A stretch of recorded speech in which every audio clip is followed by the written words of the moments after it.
So, in this picture, you see my grandparents, Shmuel and Dvora, with children in the family factory garden in Kalisz. Here is my other grandfather, Yitzhak Leib, a merchant and an Alexander Hasid. Here you see a remnant of my grandmother's Esther tombstone, removed from the banks of the Prosna River in Kalisz. It was because the cemetery, the ancient cemetery was demolished by the Nazis, and they put the demolished tombstones on the banks of the Prosna to avoid to protect it from overflows. Okay.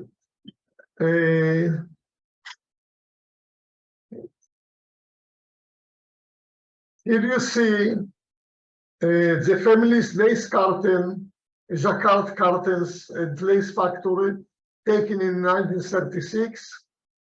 Here you see the patented lace designs. Now here you see the picture of the Jewish quarter in Kalisz. This here is my mother's birth home, and here you see the Jewish hospital. Now in Kalisz, as the first Bill of Rights to the Jews in Poland was granted in 1264, which is very important in the history of the Polish Jewry. It had a very big impact. So it was the first Bill of Rights to Jews in Poland in 1264. The next slide, please. Okay. So just quickly, Yosef, this is your grandfather's factory. And The whole complex. the whole complex with your grandfather started this lace factory, and then your father took it over. Does it exist today? This building, yes, but we didn't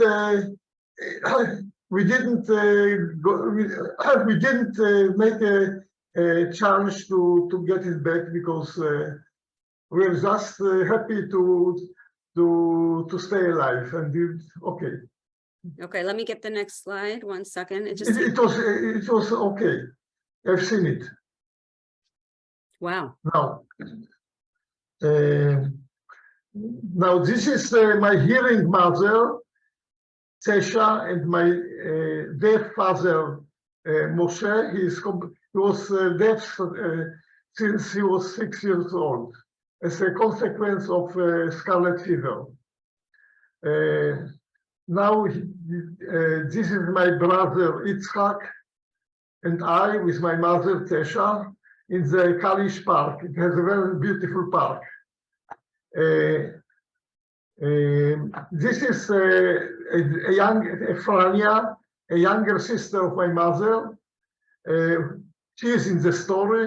She also survived disguised as a Christian. The next one, please.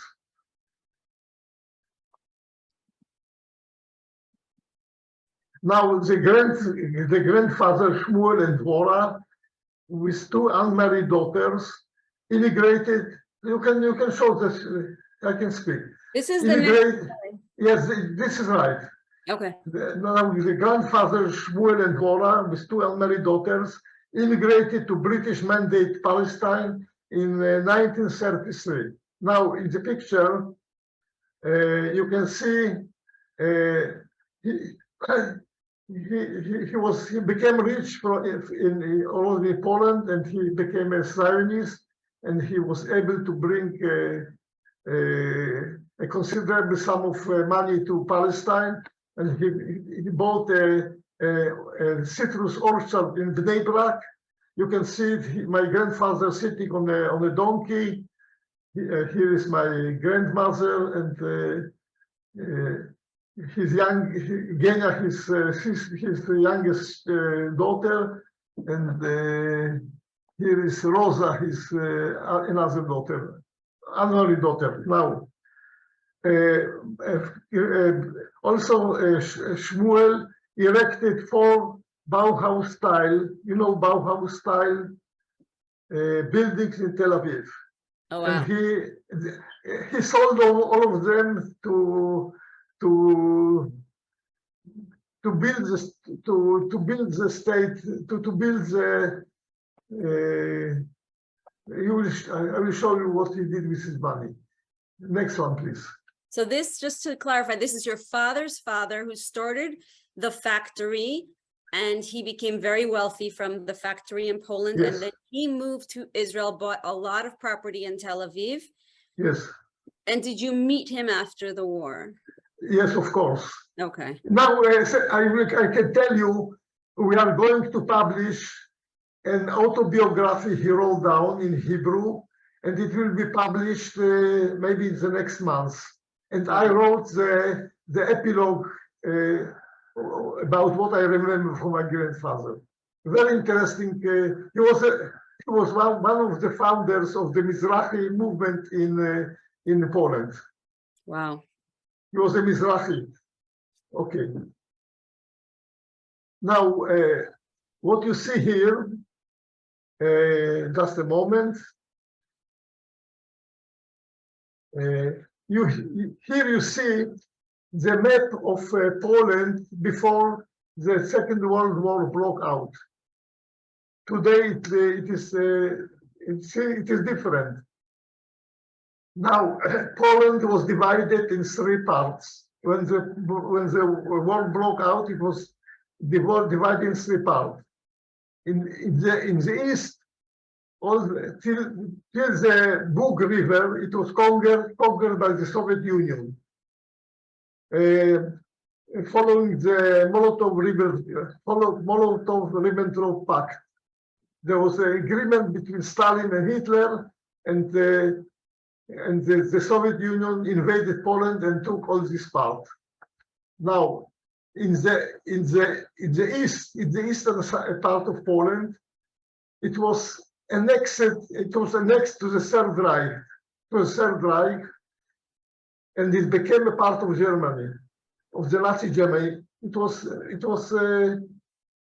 It became a part of Germany. Now in the middle, it was called the General Government.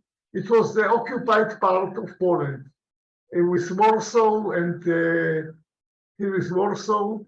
Here is Krakow, which was the capital of the governor Hans Frank. And he was sitting here. You have seen it on the stamped picture at the beginning. He was sitting here in the castle of the early kings of Poland. Now Kalisz is here. This is Kalisz. Which one is Kalisz? Here is Kalisz. Now, so in this picture, you see the wanderings of our family during all those arrows show the wanderings of our family during the war. So there are many arrows, so you can imagine it is a quite complicated story, and we are going to see it. Now, please go on.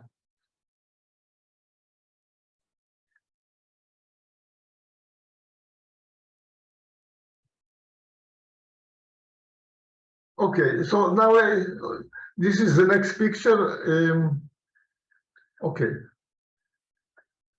Now, just before the Second World War broke out, my mother with her boys Yitzhak and me and Yosef escaped to Otwock, and later the rest of the family in Kalisz also escaped to Warsaw.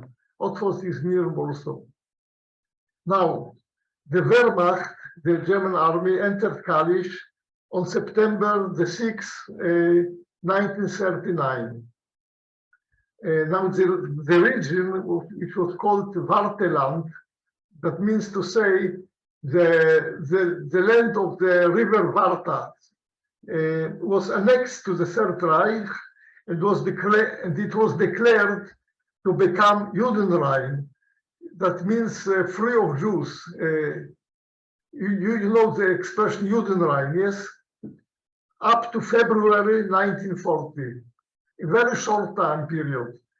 So, because it was now a part of Germany, they allowed themselves to do anything they wished, but in this Verteland, the conditions were much more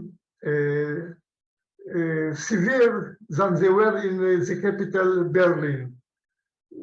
And you will see that things started to become very bad very fast.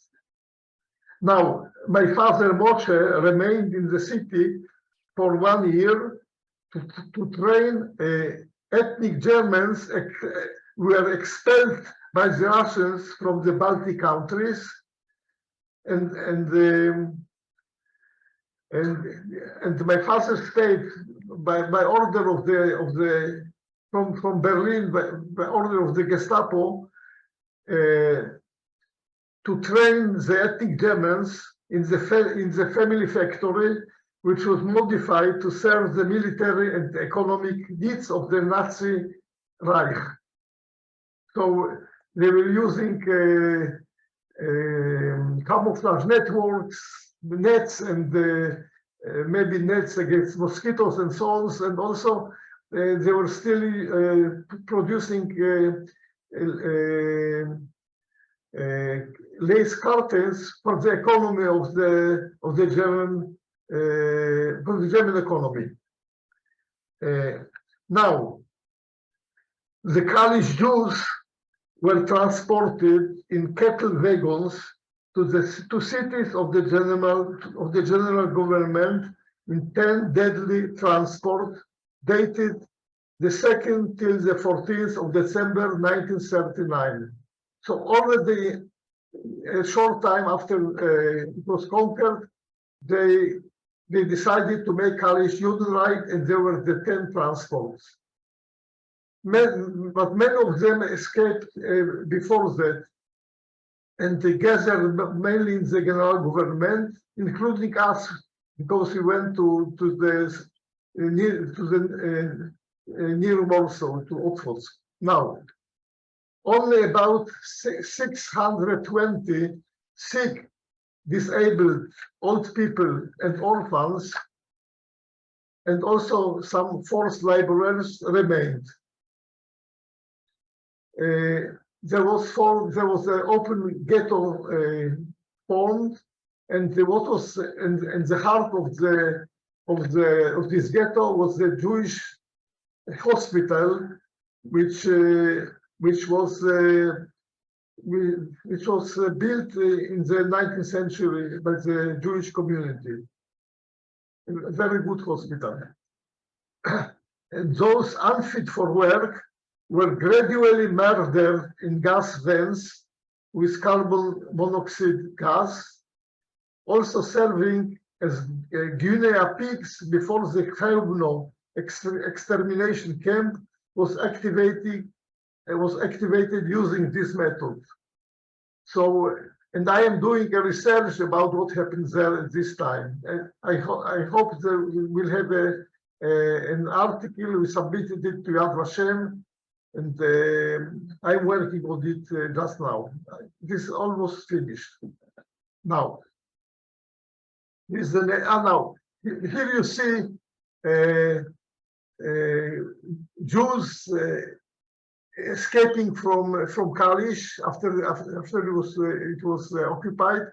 But here you see normal wagons, but really they were exported. They were transported in cattle wagons without food, without water, without toilets, and the journey lasted about 4 or 5 days, because they were scattered in different places in Poland. All their property was robbed. They had no money, they had no work, no family, and no place to live. And they lived in synagogues, in schools, and the Judenrats, the Jewish communities had to take care of them. It was a big tragedy, and they were the first people to be murdered when the final solution was started in 42. So it was very tragical. Now you see some forced labor Jews. It's a picture from Kalisz, and also there was some anti-Semitism in Kalisz. And here you see it is written Kalisz without Jews. There was it is this how do you call it? It appeared. It was the first. It showed. It was carried in 1935, and it appeared again after the Germans entered Kalisz. So they kept this sheet of yes, and it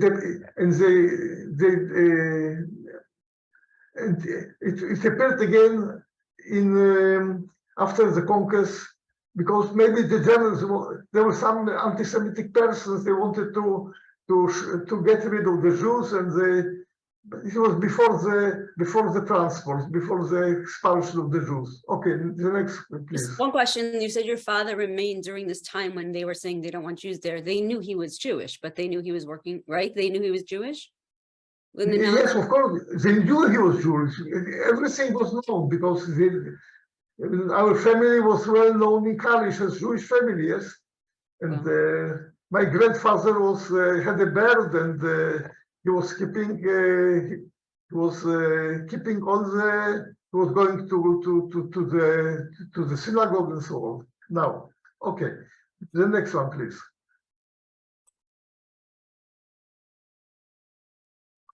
What you see here, this is the old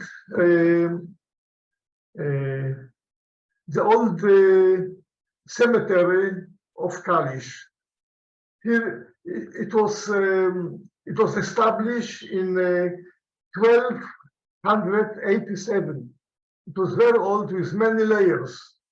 Now you can see the gravestones and the German soldiers having a picture sitting on those gravestones. Now this is the way it looks now. It was totally demolished. And at the beginning, I showed the gravestone of my grandmother, which was recovered from the banks of the river. Yes, and they are using it also for paving roads, and so it is one of the oldest cemeteries in Europe. Used to be, and now we are trying to. Now one of the persons buried there is Rabbi Abraham Gombiner. Maybe you know the Magen Abraham. I believe some of the attendants knows his name, because he was one of the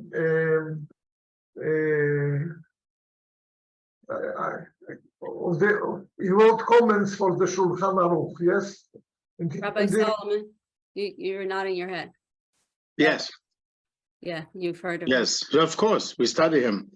He was actually born in 1635, and he's known as the Magen Avraham, and he's a commentary on the Code of Jewish Law from them. Absolutely, yes. We study him to become a rabbi. Yes, and people come and people come to see his grave. His grave, the location of his grave is known. Okay, the next one, please.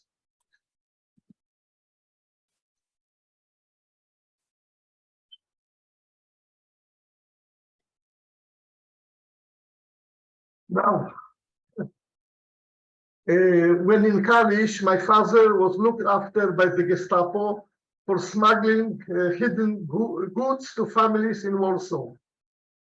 It was of course not legal by the Nazi laws, you know, but he had to support his family, and also he was smuggling some hidden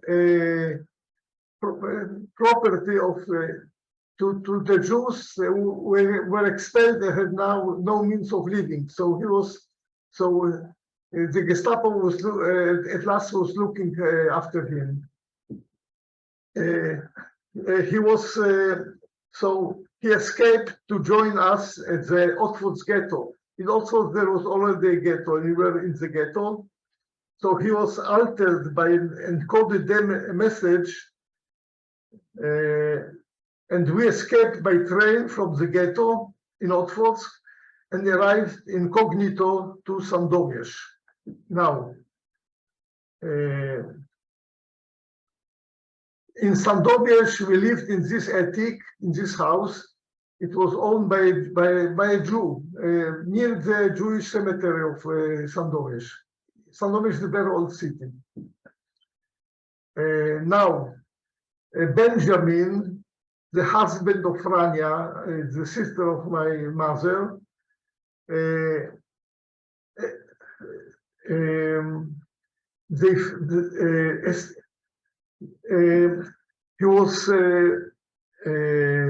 he was accused of escaping from the welfare ghetto to Sandomierz, and he was shot when he was in bed by German soldiers. This was the first murder in Sandomierz of Jews. It happened in March 42. Now, after the Barbarossa, after the Barbarossa operation in June 41, my parents made a living by peddling in the surrounding villages. We had no financial resources. We had no money because everything was invested in the factory and so on. We had no money, no means. So my parents made a living by peddling in the surrounding villages. But after the Barbarossa operation in June 41, my father invented blackout rolling shutters and profited by installing them as a pole in businesses, even in the gendarmerie headquarters. So these were blinds that would black out the windows. So they were rolling blinds. Rolling blinds, it was an invention. Everyone needed to cover their windows during the war. So he invented this, and this became something they all needed, including the Nazis. He would go into the homes and install these rolling blinds, which everybody wanted, for the homes. And they did not know he was Jewish when he was doing this. No, he also had a Jewish partner, and both of them looked Polish. Yes. Yes. He was okay.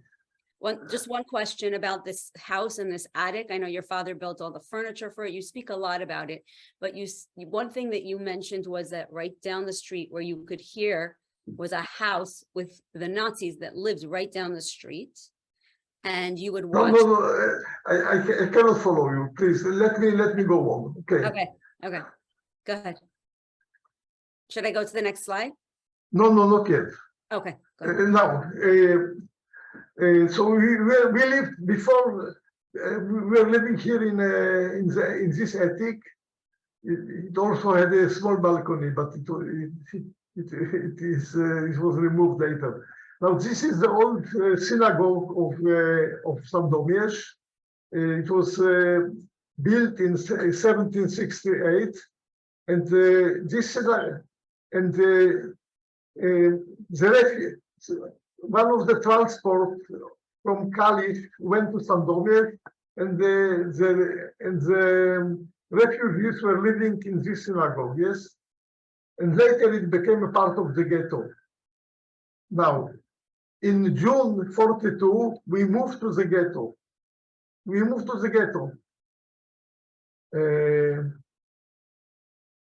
And the actions started right away. You know what are the actions, yes? Now, during the first action, we climbed up and hid in the attic of a house. Later, we observed a long columns of Jews escorted by the gendarmes. Now, when my parents decided to live out to the unknown, they didn't know what will happen because it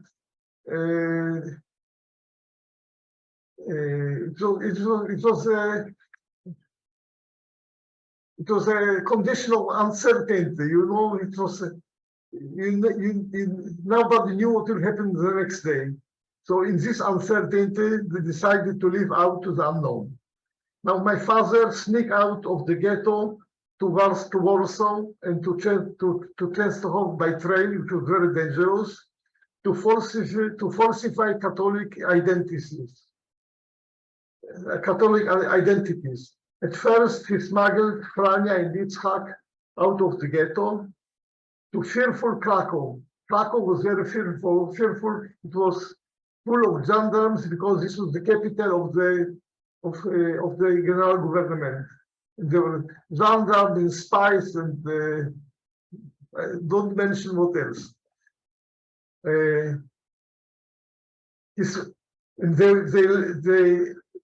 They left the ghetto by carriage and train. Trains were also very dangerous. He had a message from deaf Jewish friends, also deaf friends, to their Polish deaf friend, Roman Jaworski, you see him here, and Julia, this is Roman, this is Julia,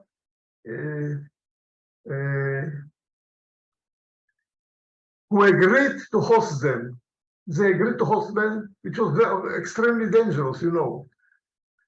It was then a very dangerous action followed. There was another dangerous action in the ghetto. Mother and I climbed up a long ladder to an invisible shelf,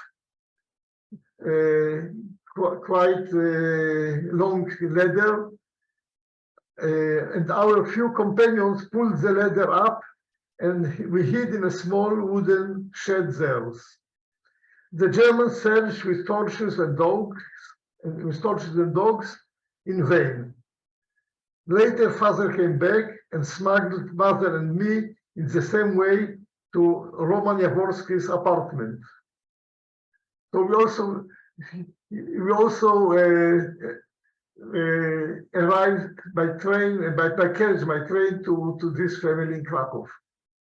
Now Jaworski wrote a message to his deaf friend Antoni Herbert in Brzesko, it's in Galicia, asking him to assist mother and me there. Here you see Stanisław Kowalski, a new friend from Sandomierz. He was a home army underground member. There was a big underground movement in Poland. Many of them were anti-Semites, but he had a big role in our survival. And he became friend of my father by accident, yes, and they remained friends. Okay, so the next show, please.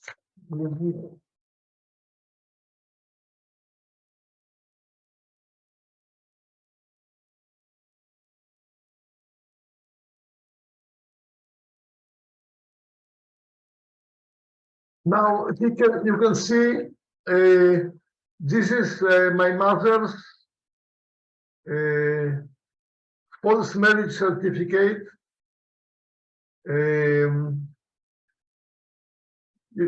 You can see the stamp of the church when she was married. Her name was now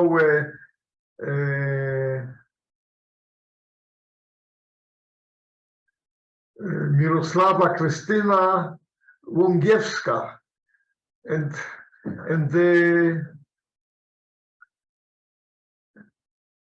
my mother and I were identified as a mother and son. whose husband and father disappeared as a as a prisoner of war, POW, yes? So we had a certificate of, for me and for my mother, we had no certificate for the unexisting father. And the story was that he disappeared during the war. He was captured or maybe died in the war. Now, the next one, please.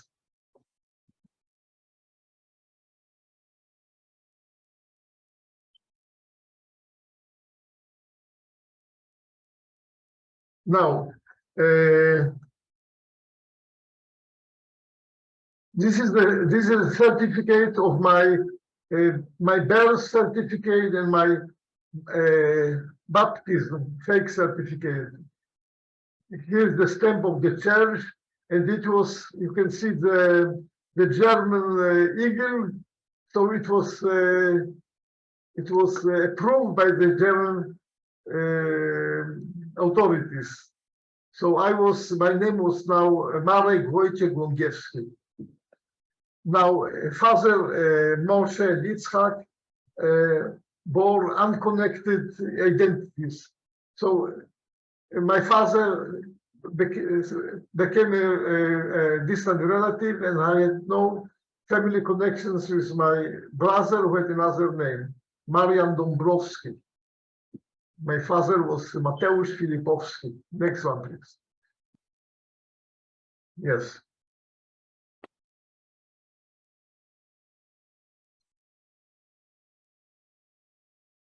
Now, Yitzhak and Frania lived near Brzesko under Christian identity until they were discovered as Jews. They were bribed and fled to Aryan Warsaw. We shall hear about them later. Now, mother and I rented a cellar in a widow's house whose husband was a high school teacher, died in Auschwitz because the Germans were exterminating also educated people in Poland.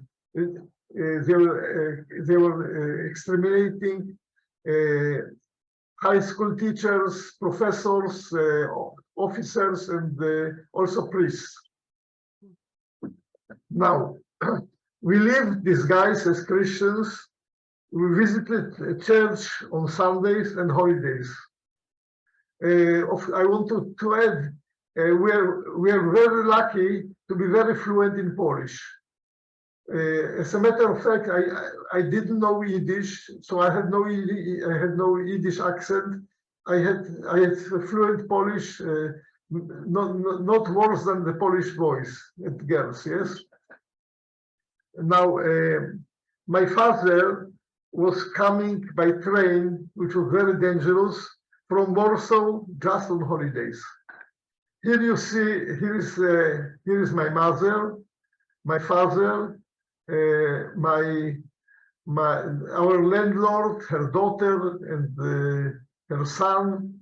This is Anthony Herbert, the deaf person, was befriended with my father. Here am I. My head is shaved, and I'm quite fat because when we had food, my mother was feeding me to just in case there will come times of hunger. So I don't look very nice. Now, this is a picture in the cellar where we lived. It is very small. So my mother had very good relations with the landlady.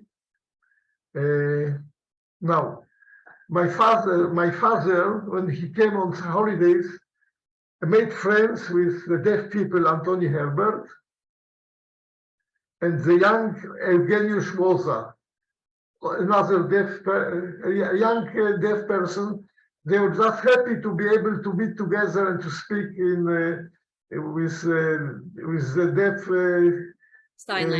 sign language. Yes. So they became good friends, of course. And he was visiting us, and he liked me. Of course, they didn't know we're Jewish. Yes. Now, okay. Now our landlady baked cookies and rolls in her kitchen stove, and mother sold them to shop, to clients, even to soldiers. I was awaiting her to return with great anxiety, with great fear. But because the one evening she was identified by a Volksdeutsch. This is an ethnic Polish German, ethnic German Polish citizen. Yes, who came from Kalisz to this Brzesko, and he exacted blackmail impossible to provide. We couldn't provide to pay the blackmail. Now father came from Warsaw with his friend Kowalski. We have seen him, his friend from Sandomierz, and threatened the blackmailer to calm down. So it was almost it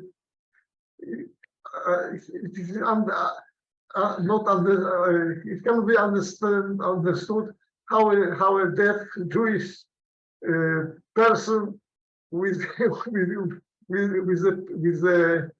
a Polish friend come and threaten Volksdeutsch in Brzesko. Yes. Now Kowalski arranged to rescue me to a family of railways employees in Kielce. So because it was very dangerous.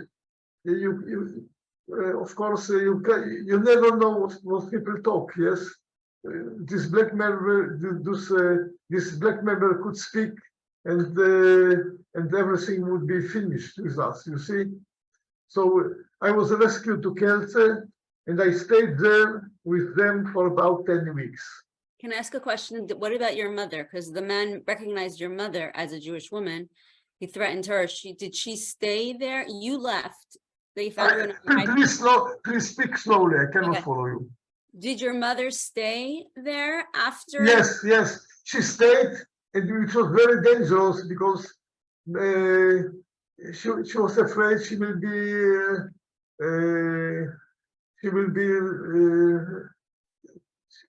be discovered, and that the blackmailer will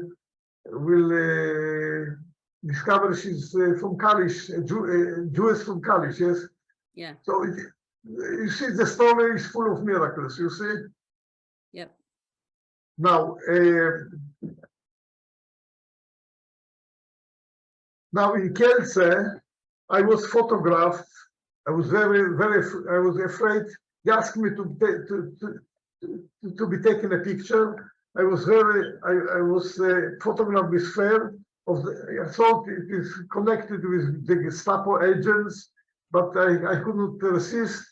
So I had a picture. Yosef, before we go to your picture, can I just ask who these three people are on the bottom? Yes. Of this It's a good question.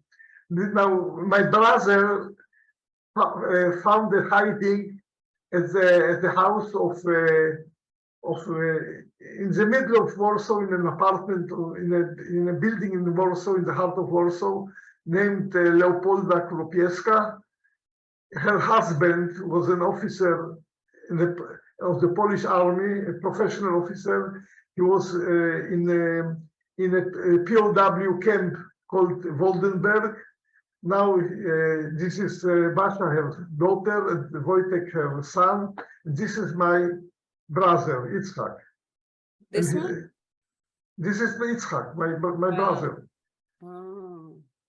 When he was hiding by them.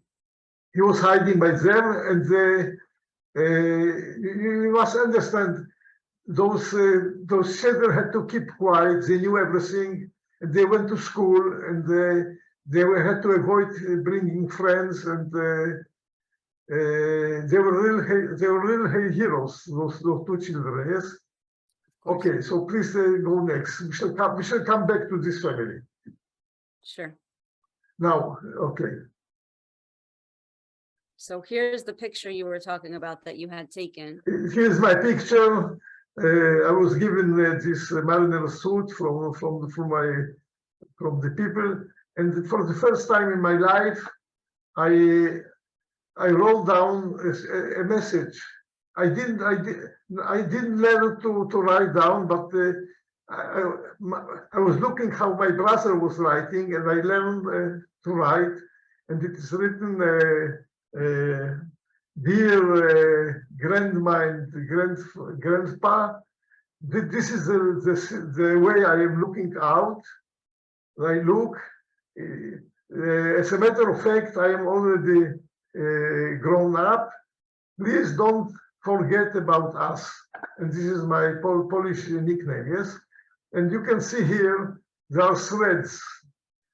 I took this picture from the picture album of my grandfather after the war.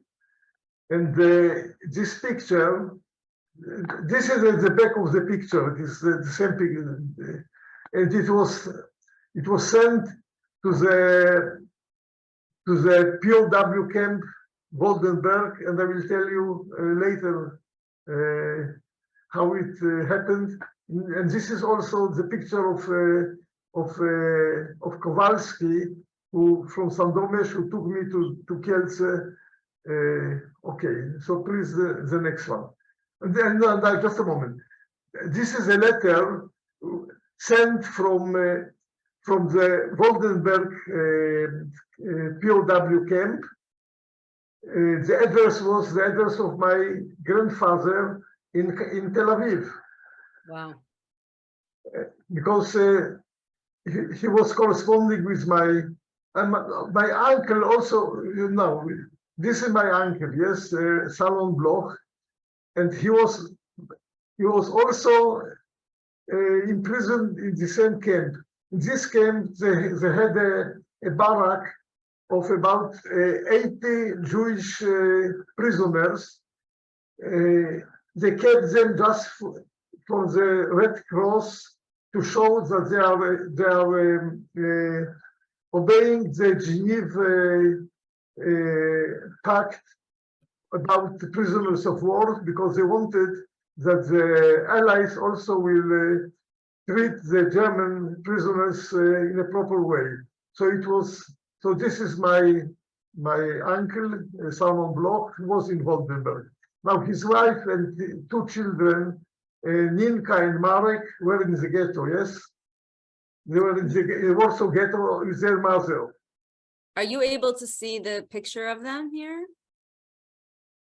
This is Ninka and this is Marek. You can see the picture of Ninka and Marek? I don't know if I moved the slide, so I just want to make sure you can see the picture of them. You see it? I see it. Do you see it? I see it, of course I see it. Okay, okay. Now you see, there were passport pictures taken to the ghetto because their mother thought maybe her husband in the POW prison will be able to rescue them from the Warsaw ghetto by aid of the Red Cross or whatever. People had hopes to survive, you see. And this is a letter Ninka wrote to her father on the occasion of his birthday. And it is in the book with translation, you know. Okay, so What's next the one, wagon? please. What's the wagon? The wagon on the top? You see a wagon? It is a cannon. It is a cannon drawn by horses, yes. And he was an officer in this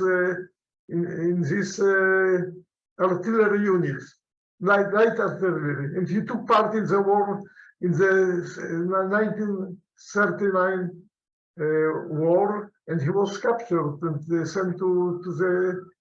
He was fighting, yes. Okay.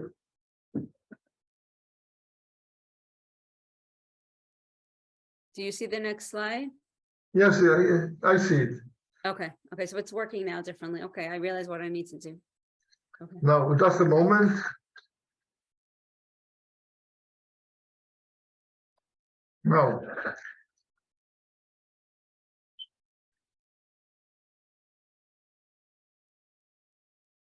Now, I had to return to Brzesko from Kielce, yes? Because in Kielce, something happened. Can you hear me? Yes. In Kielce, there was an event of execution of Polish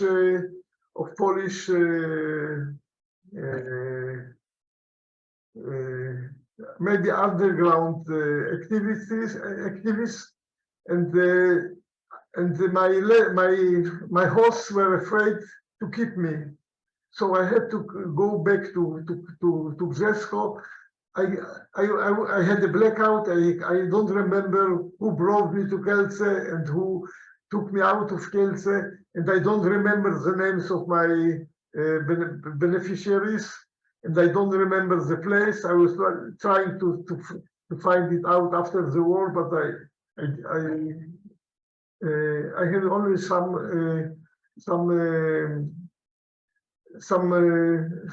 memories about what was going on, and I write about them in the book. Yes. Now, I had to return to Brzesko. Now, suspicion of our Jewishness were already there. People were suspecting. Yes. Now, neighborhood children arranged an ambush. They arranged an ambush to check if I had been circumcised. Maybe you remember it. So it is described in the book, and I escaped it by a miracle. So, but consequently, my father escorted me by train to Warsaw, where I joined Yitzhak at his 1-year-long hiding at Mrs. Leopolda Kuropieska plus 2 children apartment in Warsaw. Is my English understandable? Is it okay? It's excellent. Yes. Okay. Yes. Now, this is Captain Kuropieska before the war. Before the war,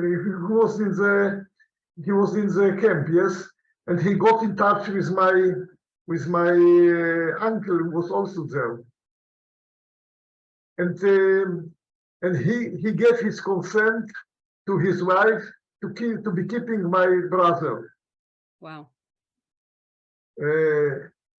Now this is Kuropieska, the lady Kuropieska. When he received the recognition as writers about the nations in Yad Vashem, yes, in 1967. So it is in Yad Vashem. Okay. Now in her apartment we had to keep total silence. Yes.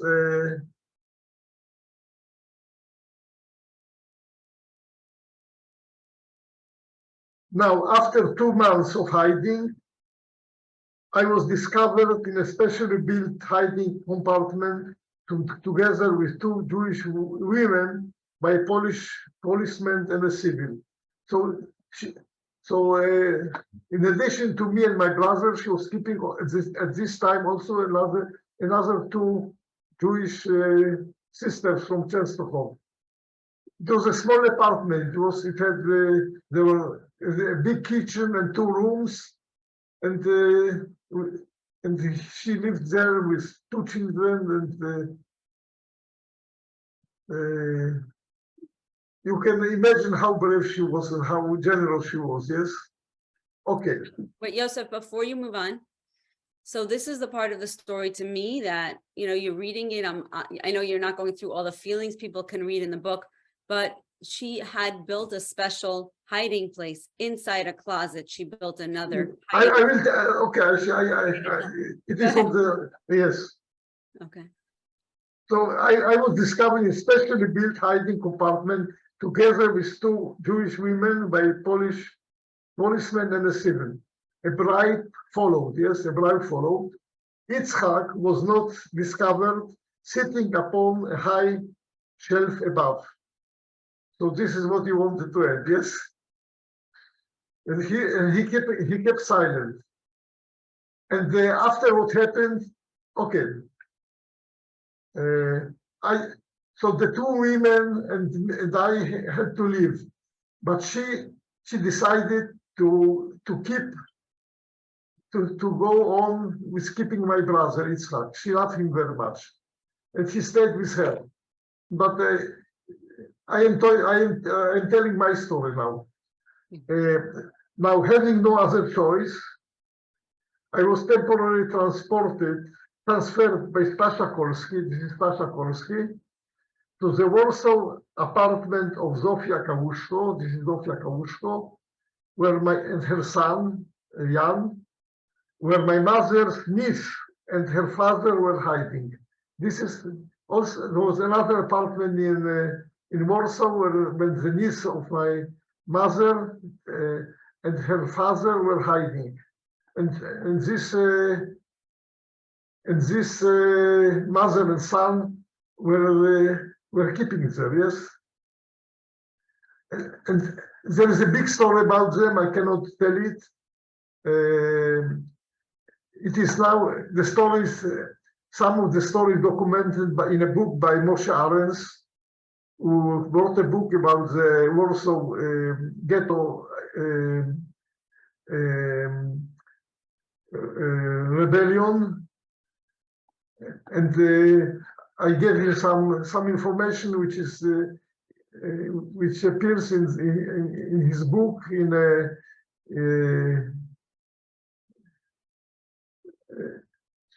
but okay. Is it all in Hebrew? His book is pardon? His book is written only in Hebrew? No, it is. It is. I will not it be translated to English, and it is on Amazon. Okay, so let me go on. Okay. I couldn't stay there long. I stayed there just for 10 days, about 10 days, and my father was very desperate to find a hiding for me. I think he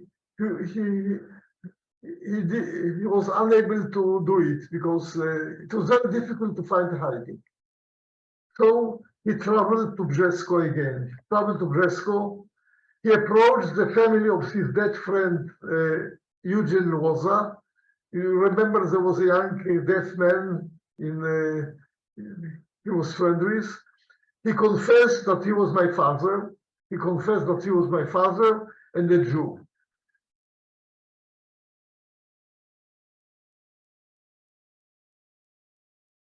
Now the family, it was the same Brzesko, yes, it was on the suburb. The widow Stefania, 55, and children, Irena, a widow with a boy, age 6, and two daughters, age 4 and 2, and the deaf Eugen was 23 years old only, a young deaf man, and the daughter Helena, who was 19, decided in a family conference to keep me hiding in their small house and garden, despite the danger to family's life. They made the conference and decided. They didn't know. They knew my father, but they knew him as a Christian, and then they came to know he was a Jew. And they decided to keep me in their home. Now, so father, when he heard about this decision, he traveled with me to Brzesko.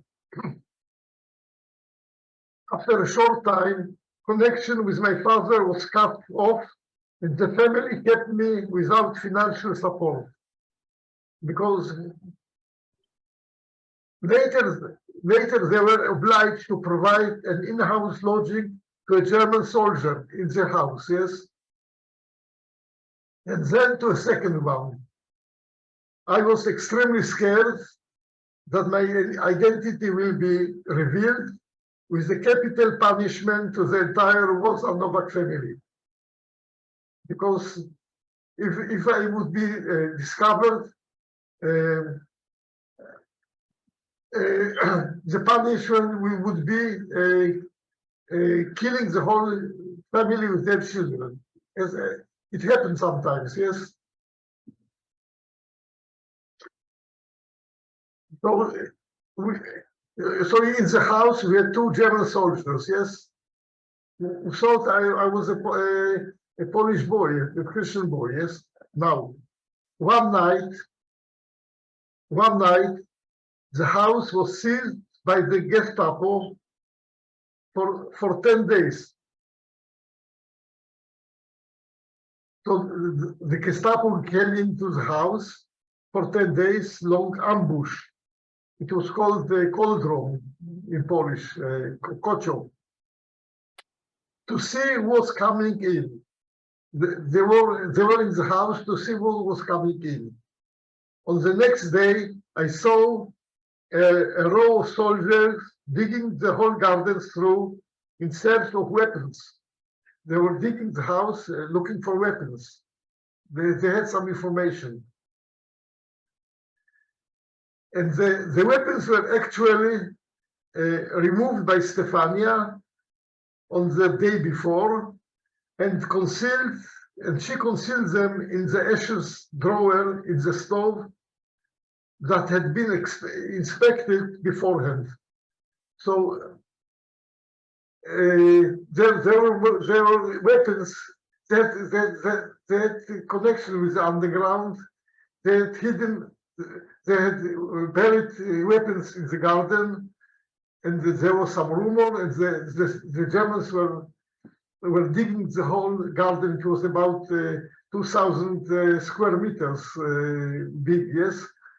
But Stefania, the day before, after the whole house was searched and also the stove was searched, dug out there were revolvers and maybe ammunition and grenades, and he brought them home in her apron. I remember it very well, and she hid them in the ashes drawer of the ashes in the stove. Yes, a ceramic stove.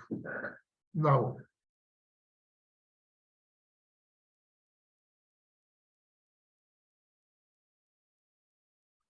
And what I want to stress, that during this very dangerous time, the family didn't occur. It didn't occur to the family to get rid of my presence. So I stayed there like their own child, and they made no signs of to try to get rid of me. Okay. About 2 weeks after liberation of Zesko by the Red Army, my father came to take me to Kalisz. I learned that Yitzhak, my mother and father, and some other relatives endured agonizing occurrences in the midst of the Polish underground uprising in Warsaw. There was a Polish uprising in Warsaw against the Germans when the Soviet army stood on the other bank of the Vistula River, waiting for the Germans to extinguish the uprising. They didn't want Warsaw to be liberated by the underground because they wanted to rule Poland, and when they are the liberators, yes, they were already on their way to Berlin, yes. But it was in '44, and they didn't help in anything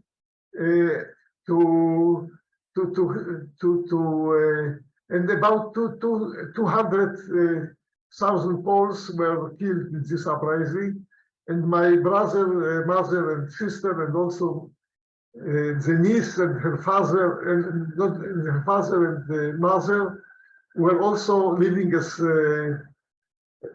hiding as Christians, survived. Yes. Wow. It's a big story. You can read in the book. Now, consequently, Yitzhak and father were expelled to provincial Gorzkowice. In Warsaw, how my father made his living.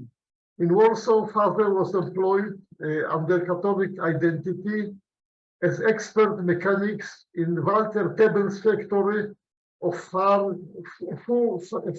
coats and gloves for the Wehrmacht. He was very, very talented mechanic, and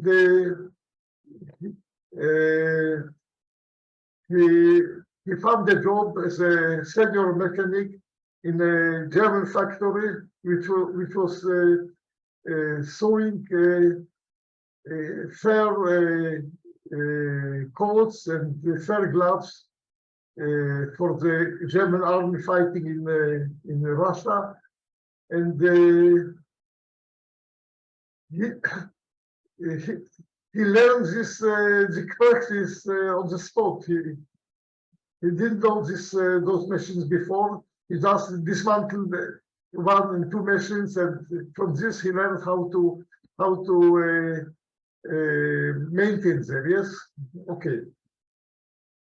Now he continued this job after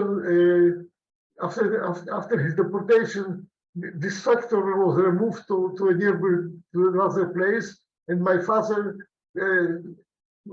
proceeded with his work in the new place of the same factory, in the same job. Yes, so he could make living. Yes. However, my mother was sent to the death camp Stutthof. Stutthof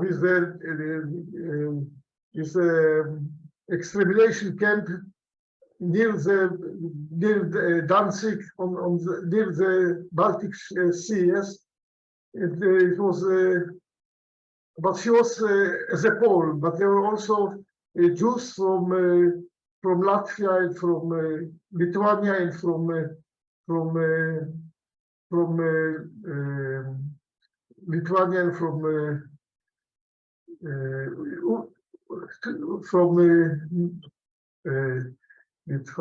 Lithuania and Latvia. Also, they were sent to the same camp.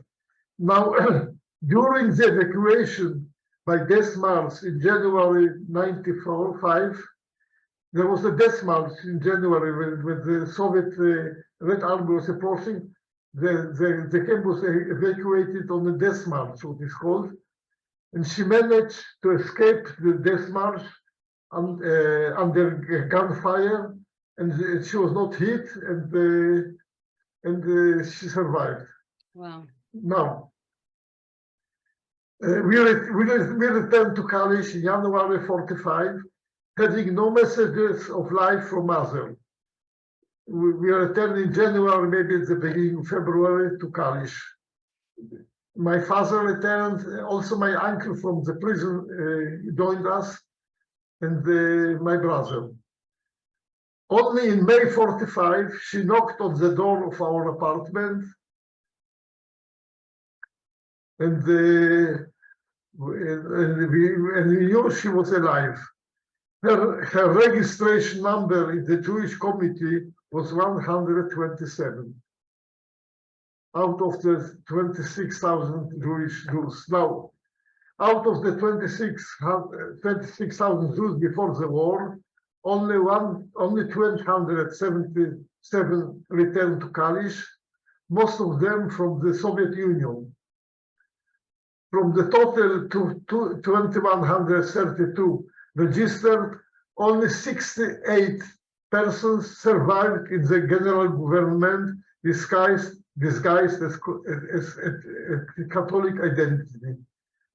A few hundreds were rescued from concentration camps, because they were used as slave laborers.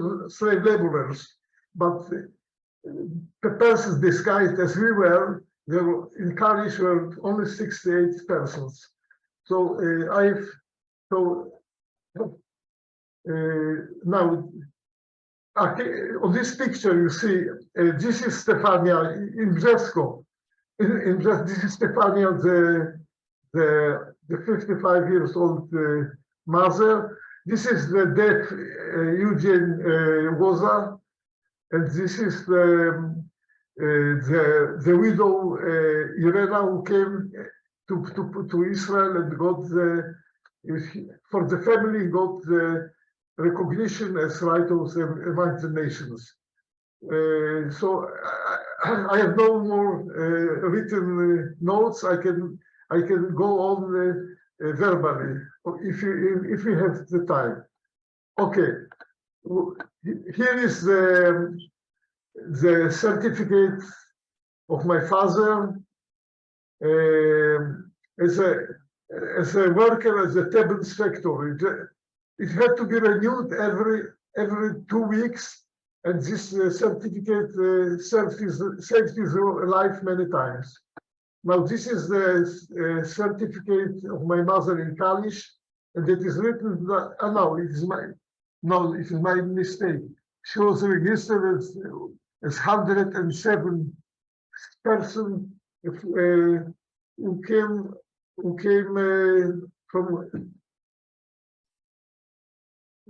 from Stutthof, yes. It's written she came from the concentration state camp of Stutthof. This is my mother after the war. Now, this is our family in Kalisz in May 45.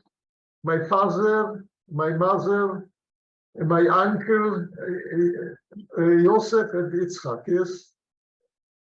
And this is a birthday party. This is our family. Yes, this is Frania, the sister of my mother, who escaped from the ghetto with my brother. Yes, Frania, and she survived. Okay.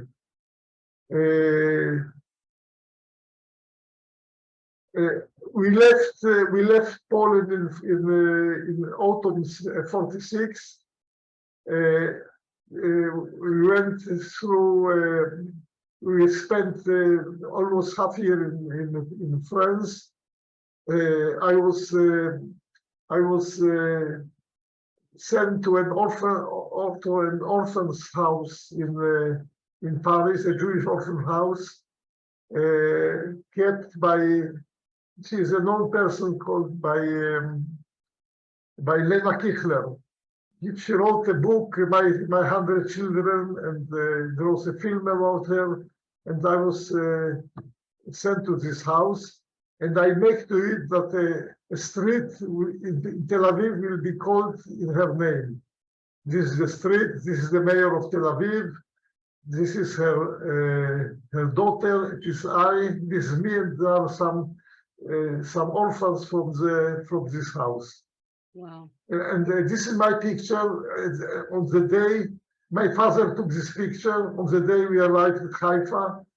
A part of it is on the cover of my Hebrew book.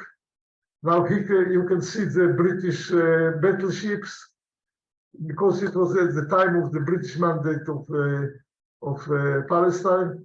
We had a grandfather in Palestine, so we got a certificate and a visa. Okay, so if you have time, we can go. And now, this is my grandfather started to. He had property. He decided to build a factory in Bnei Brak. So here is the building of the factory in Bnei Brak. This is my brother, my grandfather Leopolda in Nottingham. I forgot to tell you that Leopolda loved my brother so much that when her husband was appointed as a military attaché of Poland in London, she added it to their diplomatic passport, and she took him out from Poland to London, and he stayed in England for a few months until my grandfather brought him to Palestine. Yes. Now this is a lace tool. My grandmother, my grandfather, my father, and here's the product. You see. So he sold all his property and invested in this, and also in some Mizrahi institutions, school, and so on. He left nothing to the family. Okay, we can go on. And now, my father was very active among the deaf in Israel. In Israel, he became a president of the Deaf Association of Tel Aviv and then of Israel, and they built the Helen Keller home in Tel Aviv, which is very active till today. Here is my father with Helen. This is Helen Keller. He came to this Helen Keller with Polly Thompson, her attendant. Wow. And then with members of the Deaf Club, and also we have a memory corner here to commemorate the deaf persons who were killed in the Holocaust. Okay, now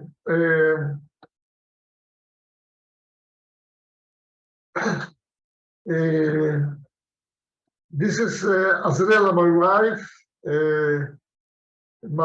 My son Amir was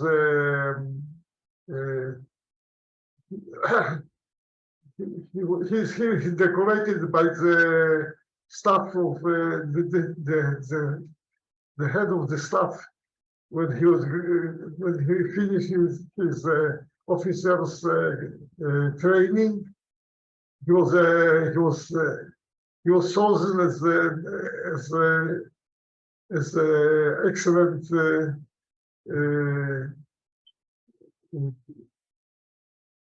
he was chosen for the company. Yes,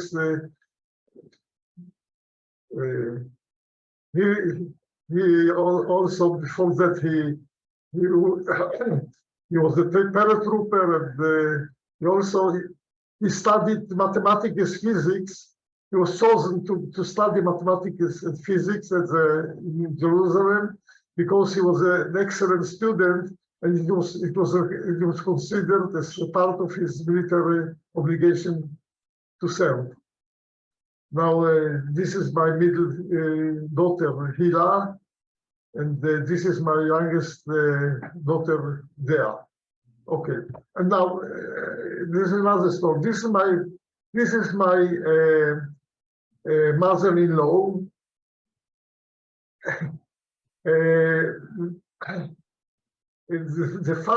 The parents of my wife Azriela immigrated to Palestine in 1935, and the sister of my wife was born in the Bennington Hospital in Petah Tikva in 38. But they had to move to Holland, but the conditions were very tough. And my mother-in-law decided to go to Poland when she was pregnant to give birth at the home of her parents, and also to show her first daughter. Yes, so they went to Poland, and they were in lodge when it was conquered by the Germans. And she decided that he will leave Lodz and go back to Palestine. And she was on the way. She had the Palestinian certificates, and he was on the way for longer than 2 months with the baby who was about 6 months old and her 2-year-old daughter by trains with and they reached they arrived in Trieste, and there was a ship and they sailed to Haifa. Okay, maybe there's some now. Of course, we didn't forget our beneficiaries. Here is Irena Novak from Brzesko, receiving her at the ISKOR in Yad Vashem, when she's here, and she's planting a tree in the alley of the lighthouse in Yad Vashem. Here's my son, who was a soldier then, assisting her, and it is me. And before that, in '67, Leopolda Koropieska from Warsaw also got her recognition. My father, my mother, and my brother Yitzhak and his wife. My wife survived Bergen-Belsen, you know. She survived Bergen-Belsen. And now, this was in '84. Now in '84, the husband of Koropieska also came to visit us. He became a general with 4 stars in the Polish army, and he was dismissed because he resisted to sign a petition against Israel after the 6-day war, and he was dismissed because the generals were required to sign the petition and condemned Israel. He survived to sign it, and he was dismissed, and he was from the army, which he liked very much, and he was but nothing happened to him. Here is my wife, my son, daughter Hila, and his daughter Dea. My father is here; he was still alive. My mother passed away in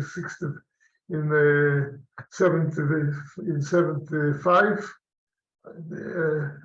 It is me, and we are living in this house. And Irena was stayed with us for 2 months with her daughter,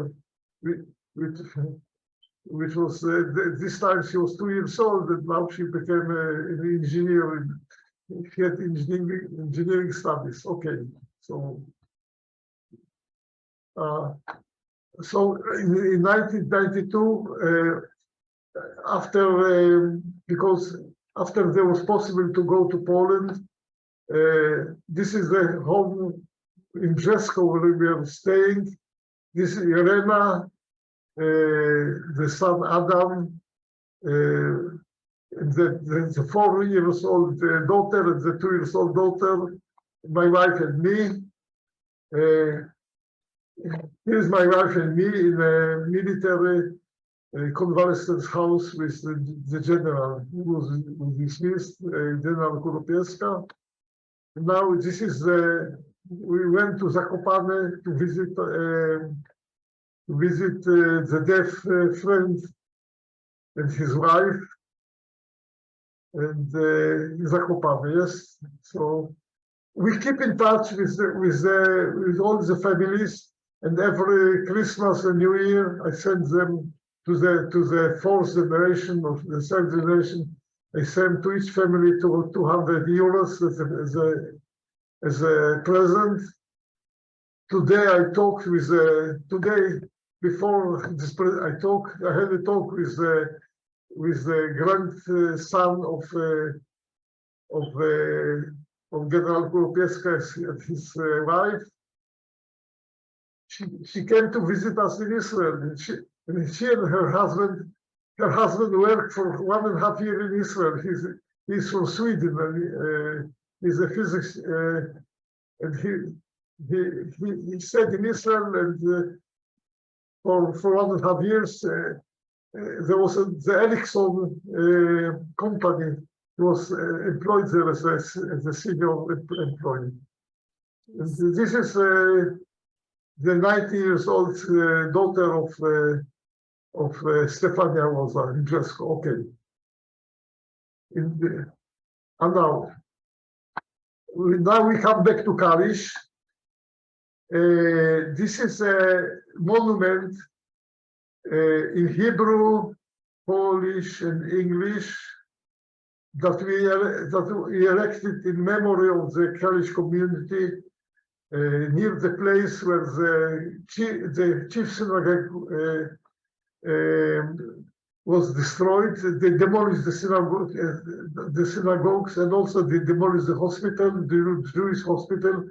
The only building that remained is the Talmud Torah.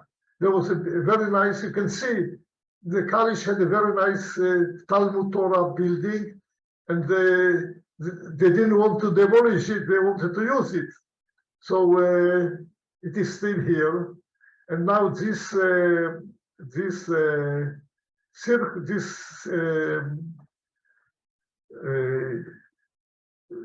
it's a big, not a circus, it's a square. This square is called Rosemark. Rosemark is it is the Jewish name. It was called by the Jews of Kalisz, the market of roses. Yes, Rosemark. And now here was the main synagogue. Here was another German synagogue called, which is also demolished. And there is also a monument here. And this is the mayor of Kalisz. This is the head of the community in Wrocław, Breslau, which is in charge of the property, Jewish property in Kalisz. And it is me, and we are. And this is the mayor of Kalisz, yes. At this time in August 14, and we are, and then this monument was established. Okay, maybe this is and those are my books. This is the Hebrew book.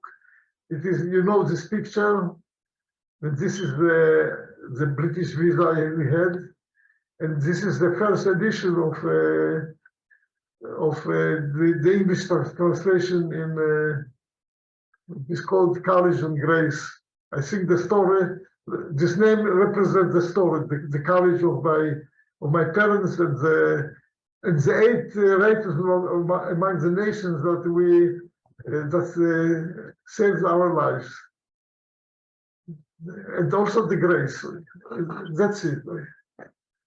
Thank you very much for your presentation.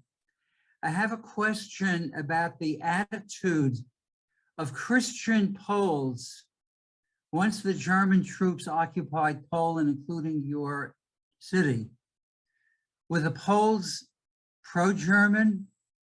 Were the Poles neutral, or did a majority of the Poles try to support Jews who were living with them? Look, the situation in Kalisz was very, very tough for the Polish persons too, because they wanted to make, they regarded Kalisz as a German city, and they wanted to Germanize Kalisz. Yes. Now regarding also Poles were expelled from Kalisz, and in their place they brought German ethnic Germans from the Baltic countries. So the situation was not easy. Of course, there were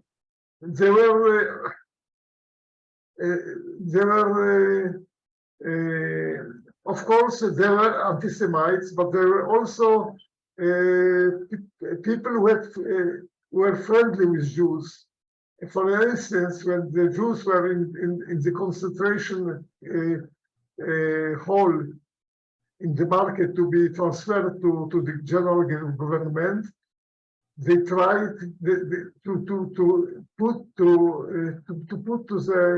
give them 300 loaves of bread and medicaments, but the Germans forbid it. And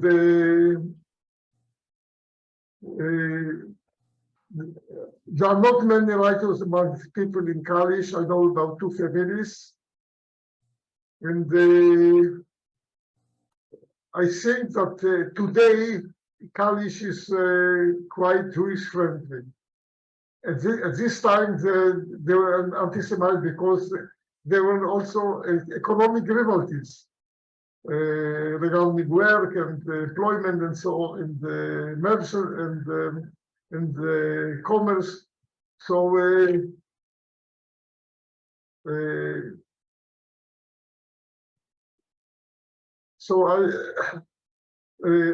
now there was one event lately. Kalish was regarded as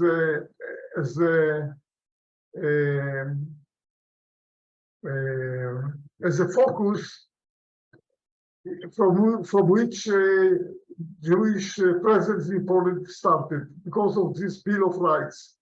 And some months ago, from all over Poland, came anti-Semites and radicals, and they made a demonstration against the Jews, and they burned the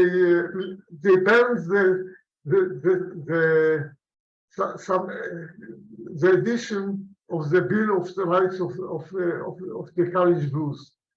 But three days later, there was a demonstration of the inhabitants of Kalish against this event, and I also sent I knew about it, and I sent to Hila Marcinkowska a letter which was in Polish. She corrected my Polish, and it was read in front of this demonstration, and it was very noisy event, and then our committee in Israel was invited to the Polish embassy. They apologized for this event, and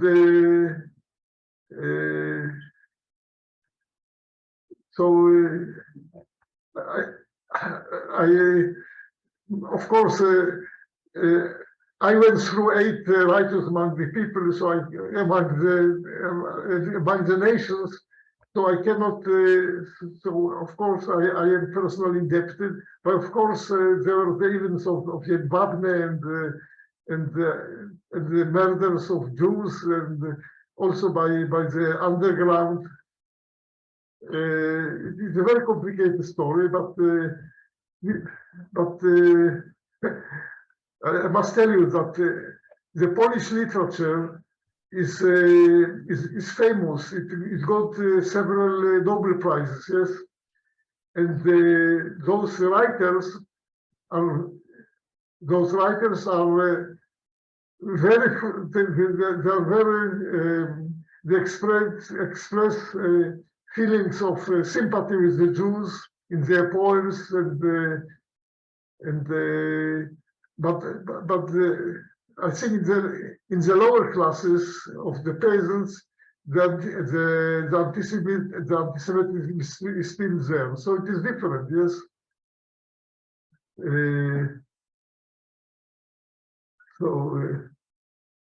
Interesting. The fact is that the Jews, that the biggest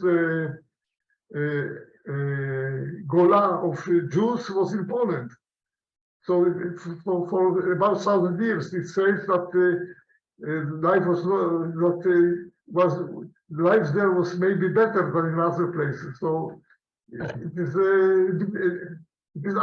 difficult to answer this question. There's not one answer. It is a combination of situations. Yes. So it is things that you can study this problem. Thank you, Gary. Thank you, Yosef. Yosef, Did I answer the question? Did I answer? Absolutely, thank you. Absolutely. Okay, so it was okay. The answer, okay. Yes. Thank you, Yosef. Yes, it is a difficult, very difficult to answer something like, but I think when I read all the stories of the families who risked their lives and their children's lives to bring in a Jewish child or a Jewish adult and hide them in their home, knowing that their life was in danger. I think today, if we had to hide someone in our home to save their lives and know that our children's lives were in danger, would we do that? It's very, to think of what they did, what these 8 people that you are honoring did for you, one family after another, who risked their family's life, their children's life. They knew what they were doing, and how many of those people did not survive because they were caught. So many. So there was the anti-Semitism, but there was the opposite, where every survivor that I read about, and I have books piles that I'm reading a few at a time, every survivor has names of people who, if not for those people risking their lives, they would not have made it out alive. It's very exactly what you are saying. Those are the facts of life. People are different, and some of them are heroes. Well, thank you, Yosef. Thank you for sharing your book. As you said, this is history that we all now have in our hands because you wrote it down for us, and we appreciate, and we will share this with this generation, with the next generation. Everybody needs to hear your story. Everybody needs to hear all of the stories. We need to know, we need to keep the memories alive. What you're doing in college today, you're working hard to hold on to something that's part of our history that was completely destroyed. There's nothing left besides for what you are doing and what you're sharing with us. So thank you for keeping that history alive for us. Thank you for sharing with us today. And this was a big, big honor to have you here today to share with us. Hannah, thank you very much for making this presentation and giving me the opportunity to give my testimony.